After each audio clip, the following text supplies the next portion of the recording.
Nagtanong si Raging Bear Claw kung talaga nga bang wala doon si Zofan. Kabang-kaba naman na inulit ni Guiyu ang sagot niya na wala nga raw ito doon. Ngumiti si Raging Bear Claw at humingi ng tawad kung naging biglaan daw ang kanyang pagtatanong. Sinabi rin nito na sina Guiyu nga raw ang may pinakamalaking naiambag sa paglutas sa problema sa Starfall Elemental Mines, kaya sana nga raw ay ma-enjoy ng mga ito ang pananatili nila sa Icefield Federation. Binulong ni Guiyu sa kanyang mga kasamahan na akala nga raw niya ay kukursunadahin na sila ni Raging Bear Claw. Nakakatakot nga raw ang presensya nito kaya hindi niya inasahan na mabait naman pala ito. Habang papalabas si Raging Bear Claw ay naisip nito na puro pipitsugin lang daw pala ang mga War God Combat Team na nagmula ng Xena. Kung pagbabasihan niya nga raw ang lakas ng mga ito, malamang nga raw ay halos kasing lakas lang din ng mga ito ang lalaki na nagngangalang Zofan. Mukhang na-late nga lang daw ng pagdating sa Starfall Elemental Mine ang reinforcement na pinamunuan ni Lieutenant General Jong kaya si Zofan ang maswerteng nakapatay sa nagpakitang halimaw at ang nakatanggap ng lahat ng merito. Naisip ni Raging Bear Claw na hindi niya nga raw matatanggap na tawagin na bayani ng kanilang Icefield Federation ang isang tao na umaasa lang sa swerte. Kailangan niya nga raw makahanap ng tsansa kung paano niya makakalaban si Zofan at talunin ito sa harap ng karamihan. Ipapakita niya nga raw sa mga ito kung sino talaga ang totoong bayani ng Icefield Federation. Inihatid ni Lieutenant General Jong ang ating bida papunta sa nabanggit niyang lugar.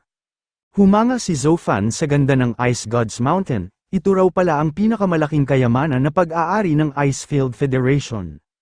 Pinaliwanag ni Lieutenant General Jong na mayroon nga raw silang 3 major training grounds na nakatayo sa Ice Gods Mountain. Ang mga training grounds nga raw nilang ito ay tinatawag na Ice Bear, Snow Wolf, at Frost Tiger, nirerepresenta nga raw ng tatlong ito ang 3 national beasts ng kanilang Icefield Federation. Sinabi rin ni Lieutenant General Jong na sa Snowland nga raw na ito nagsanay ang pinakamalakas na tao sa buong mundo hanggang sa na-master na nito ang kanyang mga techniques. Matapos nga raw ang pagsasanay nito ay ginamit nito ang kanyang espada para likhain ang Ice Gods Mountain bilang pagpapakita ng kanyang pasasalamat sa Icefield Federation. Ang 3 major training grounds nga raw na nasa Ice Gods Mountain ay siguradong magugustuhan ng lahat ng mga mandirigma. Naisip ni Zofan na talagang napakaganda nga raw ng Ice Gods Mountain, pero napapaisip siya kung talaga bang ginawa ito ng pinakamalakas na tao sa buong mundo. Ang paggawa nga raw ng Snow Mountain sa pamamagitan lang ng pagwasiwas ng espada ay parang hindi rin magagawa maging ng mga high-level war gods. Hindi niya nga raw mapigilan na mag-isip na baka gawa-gawa lang ang kwento na narinig ng mga ito.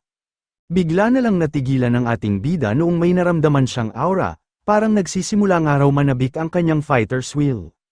Nagulat si Lieutenant General Jong noong bigla na lang umalis si Zofan para agad na pumunta sa malapit na training ground. Natawa na lang ang Tiniente General at naisip na mukhang hindi na nga raw nakapaghintay ang ating bida matapos nitong maramdaman ang aura ng Ice Gods Mountain. Hindi na nga raw ito makapaghintay na masubukan ang 3 major training grounds, mukhang nagustuhan nga raw nito ang regalo na inihanda ng kanilang Icefield Federation. Mabilis na nakarating si Zofan sa harap ng isa sa 3 major training ground. Namangha ang isang lalaki sa taglay na bilis ng ating bida. Napapatanong din siya kung sino raw kaya ito. Sinabi naman ng isa niyang kasamahan na nakakapagtaka nga raw kung bakit pumasok sa Ice Bear Training Ground ang nakasalubong nilang lalaki. Ang mga agile fighter nga raw na tulad nito ay dapat sa Snow Wolf Training Ground nagsasanay dahil mas mapapakinabangan niya doon ang kanyang bilis. Agad na pumasok si Zofan sa isang kwarto matapos niyang ipakita ang kanyang pagkakakilanlan. Humiyaw ang isang lalaki para pigilan ang ating bida pero hindi na siya nito narinig dahil nagsarado na agad ang training room. Nainis ang lalaking ito dahil medyo na late nga raw siya ng pagdating. Ang lalaking ito ay si Bing Tan, ang number 5 ranker ng Icefield Federation. Tinanong ng isang lalaki si Bing Tan kung bakit nga raw sa tuwing magsasanay ito ay lagi nitong pinipili ang training room number 66. Sinabihan naman ni Bing Tan ang nagtanong sa kanyang lalaki nang wala nga raw itong alam, dito nga raw sa training room na ito siya nagpalakas hanggang sa makaakyat siya sa level ng Intermediate War God. Itinuturing niya nga raw na kanyang lucky spot ang training room number 66. Naisip ng nagtanong na lalaki na naniniwala raw pala si Bing Tan sa mga ganoong klase ng pamahiin. Pero sinabihan na lang din niya si Bingtan nang wag daw itong mag-alala. Ang binata nga raw nakakapasok pa lang sa training room ay nagmula pa sa zina at mukhang hindi naman daw ito malakas. Napakaliit nga raw ng katawan nito kung ikukumpara kay Bingtan kaya malamang nga raw ay hindi rin ito magagawang tumagal sa loob. Sinabi ni Bingtan na hihintayin na nga lang daw niyang matapos ang ating bida sa paggamit sa paborito niyang training room.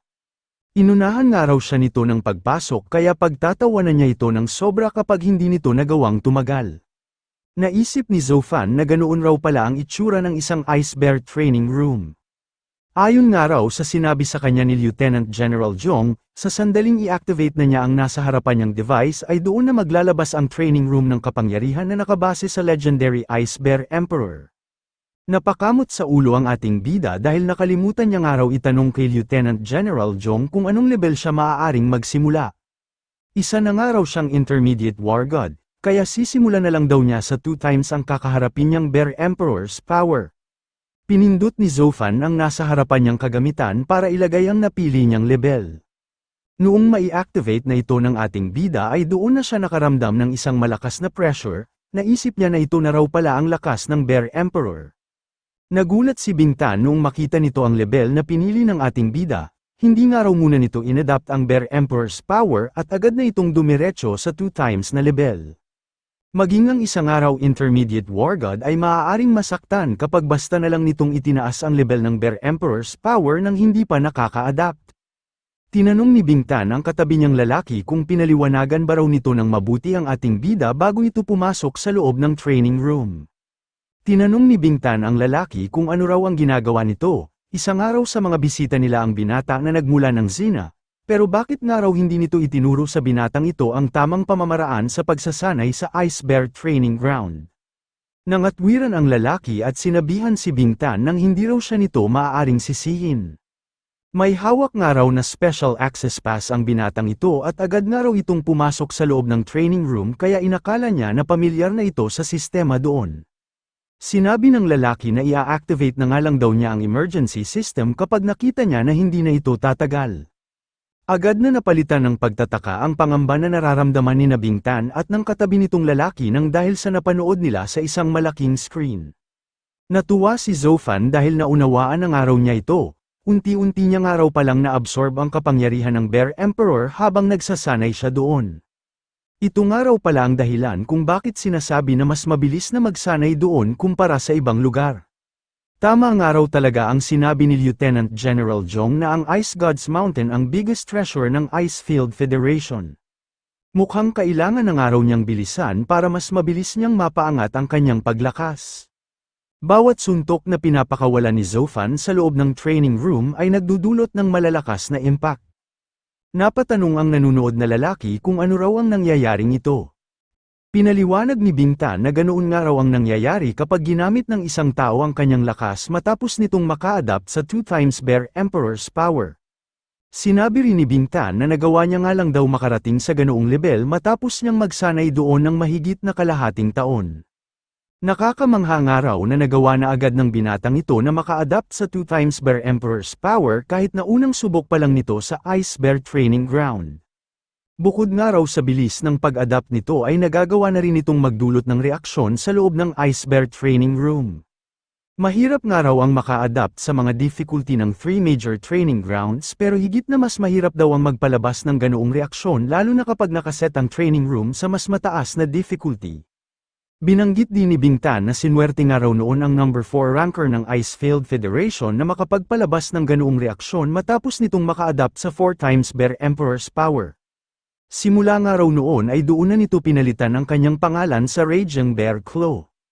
Pinalubag ni Bingtan ang kanilang mga sarili na kahit nga raw nakapagdulot ng reaksyon ang pinapanood nilang binata ay nasa 2 times Bear Emperor's power pa lang naman daw ang nasusubukan nito. Kapag nagsimula na nga raw nitong subukan ang mga mas mataas na level ay mag-iiba na raw ang istorya, malamang nga raw ay hindi na nito kakayanin ang Bear Emperor's power na may higher difficulty. Sinabi ng lalaki na tama nga raw si Bingtan, malamang nga raw ay hanggang 4 times Bear Emperor's power lang ang kakayanin ng pinapanood nilang binata. Nakita ni Bingtan na tumigil na sa pagsuntok ang ating bida, mukhang balak na nga raw nitong patayin ang device at tapusin ang kanyang pagsasanay. Sinabi naman ng isang lalaki na normal lang naman daw na hindi nito magawang tumagal, malamang nga raw ay nagamit na nito ang buo nitong lakas. Huminto na si Zofan dahil napakadali lang daw pala ng 2 times Bear Emperor's power, sanay na nga raw siya agad sa ganoong level kaya tataasan na raw niya ito. Shout out sa lahat ng patuloy na sumusuporta sa ating channel na Otakong Pinoy Recap. Maraming salamat po. Pinindot muli ni Zofan ang nasa harapan niyang device at inilagay sa 5 times ang level ng Bear Emperor's power na kanyang kakaharapin. Nagulat si Bingtan noong makita nito na dumiretso na agad sa 5 times ang ating bida, mukhang nasisiraan ng araw ng ulo ang binatang ito.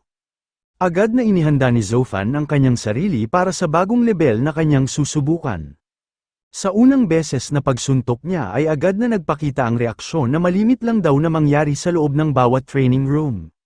Nagtaka si Zofan noong may bigla na lang siyang nakitang imahe sa loob ng kanyang isipan, mukhang isang araw pinto ang nakita niyang ito. Hindi makapaniwala ang isang lalaki na magagawang mapalabas ng ating bida ang reaksyon na kasama ang Bear Emperor's Claw.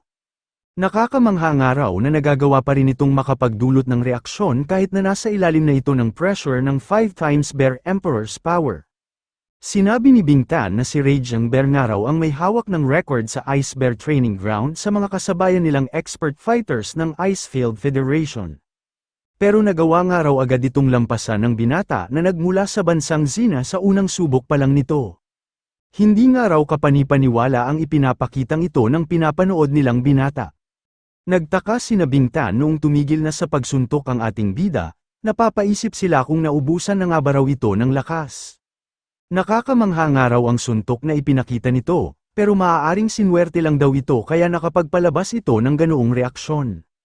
Naisip ni Zofan na hindi naman daw masyadong mahirap ang pressure ng 5 times Bear Emperor's power. Nagtataka rin siya kung bakit daw may bigla na lang siyang nakita sa kanyang isipan matapos niyang makapagpalabas ng reaksyon. Habang nanunood ay napapaisip sina Bingtan kung papatayin na ba raw ng ating bida ang device ng training room at kung lalabas na ba raw ito. Pero mali ang naiisip nila dahil lumapit lang si Zofan sa device para pataasin pa ang kinakaharap niyang level. Nagulat si Bingtan noong makita nila na itinaas pa ng ating bida sa 6 times ang Bear Emperor's power, mukhang nababaliw ng araw ang binatang ito. Sumuntok na si Zofan at sa pagkakataong ito ay nakapagpalabas siya muli ng reaksyon habang nasa level siya ng 6 times Bear Emperor's power. Ngayon ay nagawa na rin niyang mapalabas sa reaksyon ang katawan at ulo ng Bear Emperor. Hindi makapaniwala sina Bingtan na makakayanan pa rin ng ating bida ang 6 times Bear Emperor's power, at ang mas nakakamangha pang araw ay nagawa rin itong makapag-trigger ng reaksyon. Hindi na nag-aksaya pa ng oras si Zofan at muli na namang itinaas ang level ng Bear Emperor's power. Namangha na naman si Bingtan dahil nakapag-trigger na naman daw ng reaksyon ang pinapanood nilang binata kahit na nasa ilalim na ito ng 7 times Bear Emperor's power. Makalipas ang ilang minuto ay muli na namang binago ni Zofan ang kinakaharap nitong level. Sinabi ng isang lalaki na maging ang labas nga raw na bahagi ng training room ay nag-uumpisa na ring gumalaw ng dahil sa taas ng level na kinakaharap ng pinapanood nilang binata. Tumigil ang paggalaw ng lugar pero panandalian lang ito dahil inangat na rin agad ni Zofan sa 9 times ang level ng Bear Emperor's power. Halos sumakit na ang ulo ng isang lalaki dahil napaka-imposible na nga raw ng nasasaksihan nilang ito. Natuwa si Zofan matapos nitong maka-adapt sa 9 times Bear Emperor's power, higit na mas nahirapan nga raw siya dito kumpara sa mga naunang level. Sinabi ng isang lalaki na bukod nga raw sa matagumpay na naka-adapt sa 9 times Bear Emperor's power ang pinapanood nilang binata ay nagawa pa rin daw nitong makapag-trigger ng reaksyon. Sinabi naman ni Bingtan na mukhang isang araw intermediate war god ang binatang ito, at nakagawa nga raw ito ng panibagong record. Hindi niya nga raw inasahan na masasaksihan niya mismo ang pagkabuo ng isang bagong record. Napapaisip siya kung sino ba raw talaga ang binatang ito. Napansin ni Bingtan na tumigil na muli ang ating bida, siguro naman daw ay titigil na ito at papatayin na nito ang nasa harapan niyang device. Sumang-ayon ng isang lalaki sa sinabi ni Bingtan, hanggang 9 times Bear Emperor's power nga lang daw ang limit ng isang intermediate war god. Naisip ni Zofan na malaking pagsubok nga raw para sa kanya ang kaharapin na agad ang 10 times Bear Emperor's power. Pero sa tuwing nakakapag-trigger nga raw siya ng reaksyon ay may nagpapakitang imahe sa kanyang isipan. Pakiramdam niya nga raw ay kailangan pa niyang ipagpatuloy para makita na niya ng malinaw ang buong imahe. Nag-isip ng mabuti si Zoufan hanggang sa nakabuo na ito ng desisyon. Itutuloy na niya nga raw ito at susubukan na niya rin ngayon ang 10 times Bear Emperor's power. Gulat na gulat ang lalaki noong makita nito na tumaas na naman ang lebel na kinakaharap ng ating bida. Sinabi ni Bingtan na lampas na nga raw ang 10 times sa limit ng makakaya ng isang intermediate war god, mukhang napasobra na nga raw ang yabang ng binatang ito. Napapaisip ang paparating na si Lieutenant General Zhong kung nasaan na raw kaya si Mr. Zoufan, kung saan-saan na niya nga raw ito hinanap pero hindi pa rin daw niya ito makita. Malamang nga raw ay nasa loob lang ito ng isa sa mga Ice Bear training room. Napahinto sa paglalakad si Lieutenant General Zhong noong makita nito si Bingtan, ano nga raw kaya ang dahilan kung bakit ganoon ang reaksyon ng number 5 genius na kabilang sa mga top ranker. Lumapit si Lieutenant General Zhong at tinanong si Bingtan kung ano raw ang problema. Sumagot ang pinagpapawisan na si Bingtan at sinabi kay Lieutenant General Zhong na tingnan nga raw nito ang nangyayari sa loob ng isang training room. Kasalukuyan nga raw na sinusubukan ng binatang war god ng Xina ang 10 times ng Bear Emperor's power. Nagulat ang mga kasamahan ni Lieutenant General Zhong noong marinig nila na may sumusubok ngayon sa pinakamataas na level ng Ice Bear Training Ground. Napaisip si Lieutenant General Zhong kung ang ating bida ba raw ang tinutukoy ni Bingtan na binatang war god ng Xina. Nagulat siya noong makita niya na si Mr. Zoufan nga raw talaga ito. Napansin ng ating bida ang malaking pagbabago sa kanyang paligid maging sa kanyang katawan. Napakalakas nga raw ng nararamdaman niyang kapangyarihan mula sa 10 times Bear Emperor's power. Pakiramdam niya nga raw ay may pasan-pasan siya ngayon na 1,000 bato. Nahihirapan rin daw siyang igalaw ang kanyang kamay, hindi niya nga raw inasahan na napakalaki ng diferensya ng 10 times Bear Emperor's power kumpara sa 9 times nito. Mukhang mahihirapan na nga raw siyang makapagpalabas ng reaksyon sa ganoong sitwasyon. Pero hindi niya naman daw talaga specialty ang pakikipaglaban gamit ang kanyang kamao. Haharapin na niya nga raw ito gamit ang kanyang sword skill kung saan siya pinakasanay at pinakabihasa. Imbis nga raw na ilabas niya ang kanyang espada ay gagamitin na lang niya ang kanyang daliri para sa level na ito. Gumawa si Zoufan ng aura sword blade mula sa kanyang daliri at ginamit niya ito para talunin ang 10 times Bear Emperor's power. Nagtagumpay ang ating bida na matapos ang level na ito at nagawa niya muling matrigger ang reaksyon na kasama ang aura ng Bear Emperor. Naisip ng ating bida na ngayon nga raw ay naging malinaw na ang nakikita niyang imahe. Napapaisip siya kung ano raw ang lugar na kanyang nakikita, mukha nga raw itong isang crystal cast training room. Nagtaka si Zoufan noong makarinig siya ng boses sa kanyang isipan. Sinabi ng isang mahiwagang lalaki na kapag matagumpay nga raw na natapos ng ating bida ang 3 major training grounds, ay magagawa na nitong makapunta sa nakita nitong training room at magkakaroon nito ng access sa totoong kayamanan na kanyang iniwan. Hindi makapaniwala si Bingtan na magtatagumpay nga raw ang ating bida na kayanin ng 10 times Bear Emperor's power. Hindi rin makapaniwala ang isang lalaki na makakapag-trigger muli ng reaksyon ang ating bida gamit lamang ang kanyang aura sword blade. Naisip ni Lieutenant General Zhong na akala nga raw niya ay mataas na ang naiisip niyang potensyal na maaaring maabot ni Zoufan, pero hindi niya nga raw inasahan na minaliit pa pala niya ito sa naisip niyang estimasyon. Ang tinapos nga raw nito ngayon ay ang pinakamataas na level ng Ice Bear Training Ground, lampas na nga raw ito sa hangganan na kayang magawa ng isang intermediate war god. Ang nakakamangha pa nga raw dito ay nagawa pa rin niyang makapag-trigger ng reaksyon kahit sa ganoong sitwasyon. Naisip ni Lieutenant General Zhong na tama nga lang daw ang ginawa ng kanilang Icefield Federation na dalhin ang ating bida sa Ice Gods Mountain. Malamang nga raw ay magiging isa ito sa mga pinakamalalakas na expert ng bansang Xina. Napakalaking bagay nga raw para sa kanilang Icefield Federation na maging kaibigan ng isang war god na may napakalaking talento. Nagsalita si Bingtan at sinabi na napakabata pa nga raw ng ating bida pero nakaya na agad nito ang 10 times Bear Emperor's power at nagawa pa rin itong makapag-trigger ng isang napakalakas na reaksyon. Ang lahat nga raw ng mga pinaghirapan niya ng ilang taon ay walang-wala kumpara sa kakayahan ng binatang ito.